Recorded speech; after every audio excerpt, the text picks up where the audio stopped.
Friday evening ಚೆರಿಗೊಂದು ಸ್ವಲ್ಪ ಹಾಲನ್ನ ಕಾಯಿಸ್ಕೊಟ್ಬಿಟ್ಟು ಅದ್ರ ಜೊತೆಗೆ ನಾನು ಸ್ವಲ್ಪ ಟೀನ ಇಟ್ಕೊಂಡು ಕುಡಿತಾ ಇದ್ದೀನಿ. ಸಂಜೆ ಮತ್ತು ಬೆಳಗ್ಗೆ ಟೀ ಕಾಫಿ ಇರಲೇಬೇಕು, ಫುಲ್ ಅಡಿಕ್ಟ್ ಆಗೋಗ್ಬಿಟ್ಟಿದ್ದೀನಿ.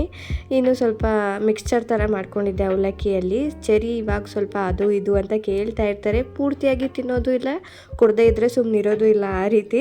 ಸೊ ಅವರು ಸ್ವೀಟು ಮತ್ತು ಖಾರನ ಈಕ್ವಲಾಗಿ ತಿಂತಾರೆ. ಇನ್ನು ಸಂಕ್ರಾಂತಿ ಹಬ್ಬದಲ್ಲಿ ಎಲ್ಲರೂ ಕೊಟ್ಟಿದ್ದಂಥ ಎಳ್ಬೀರೆಲ್ಲ ಇತ್ತು, ಅದನ್ನೇ ಜಾಸ್ತಿ ತಿಂತಾಯಿದ್ರು. ಹಾಗಾಗಿ ಖಾರದಲ್ಲಿ ಏನಾದರೂ ಮಾಡಿಕೊಡೋಣ ಅಂತ ಹೇಳಿ ಅವಲಕ್ಕಿಲಿ ಸ್ವಲ್ಪ ಮಿಕ್ಸ್ಚರ್ನ ಮಾಡಿಕೊಟ್ಟೆ. ಇನ್ನು ಇವತ್ತೊಂದು ಅಡುಗೆಗೆ ಬಂದು ಎಗ್ ಮಸಾಲ ಮತ್ತು ಚಪಾತಿನ ಮಾಡ್ಕೊಳ್ಳೋಣ ಅಂತ ಮೊಟ್ಟೆನ ಬೇಯೋದಕ್ಕೆ ಇಟ್ಬಿಟ್ಟು ಶುಂಠಿ ಬೆಳ್ಳುಳ್ಳಿ ಪೇಸ್ಟ್ ಖಾಲಿ ಆಗಿತ್ತು, ಅದನ್ನೆಲ್ಲ ಮಾಡ್ಕೊತಾ ಇದ್ದೀನಿ.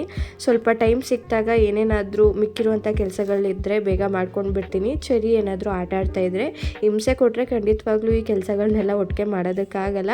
ಅವ್ರು ಆರಾಮಾಗಿ ಏನಾದರೂ ಆಟ ಆಡ್ಕೊಂಡಿದ್ರೆ ನಾನು ಸ್ವಲ್ಪ ಅವ್ರ ಜೊತೆ ಟೈಮ್ ಸ್ಪೆಂಡ್ ಮಾಡಿ ಅವ್ರಿಗೊಂದು ಕಂಫರ್ಟ್ ಝೋನ್ನ ಕೊಟ್ಬಿಟ್ಟು ಆಮೇಲಿಂದ ನಾನು ಎದ್ದು ಬಂದರೆ ಅವ್ರ ಪಾಡ್ಗೆ ಅವರು ಆಟ ಆಡ್ಕೊತಿರ್ತಾರೆ. ಸೊ ಅದರಿಂದ ನನಗೇನು ಪ್ರಾಬ್ಲಮ್ ಆಗೋದಿಲ್ಲ, ಅವ್ರು ಅಡುಗೆ ಮನೆಗೆ ಬರೋದು ಇಲ್ಲ.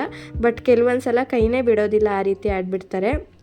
ಇನ್ನು ಇವತ್ತಿನ ಎಗ್ ಮಸಾಲನ ಸ್ವಲ್ಪ ಬೇರೆ ರೀತಿ ಮಾಡ್ಕೊಂಡಿದ್ದೀನಿ, ತುಂಬಾ ಚೆನ್ನಾಗಿ ಬಂದಿತ್ತು. ಅಂದರೆ ಎಲ್ಲನೂ ನಾನೇ ಕಲಿತು ಮಾಡೋದು ಅನ್ನೋ ರೀತಿಯೂ ಏನಿಲ್ಲ, ಮತ್ತು ಎಲ್ಲನೂ ನಂದು ಓನ್ ರೆಸಿಪಿನೇ ಅನ್ನೋ ರೀತಿಯೂ ಏನಿಲ್ಲ. ಡೈಲಿ ಹೊಸ ಥರ ಅಂದರೆ ಬೇರೆ ಬೇರೆ ರೀತಿ ನೋಡಿದಾಗ ಕಲಿಬೇಕು ಅಂತ ಅನಿಸುತ್ತೆ, ಕಲಿತು ಮಾಡಬೇಕು ಅಂತ ಅನಿಸುತ್ತೆ. ಸೊ ನಾನು ಕೂಡ ನೋಡೇ ಕಲ್ತಿದ್ದು. ಸೊ ಇದಾಗಿತ್ತು ನನ್ನ ಇವತ್ತಿನ ಮಿನಿ ಬ್ಲಾಗ್.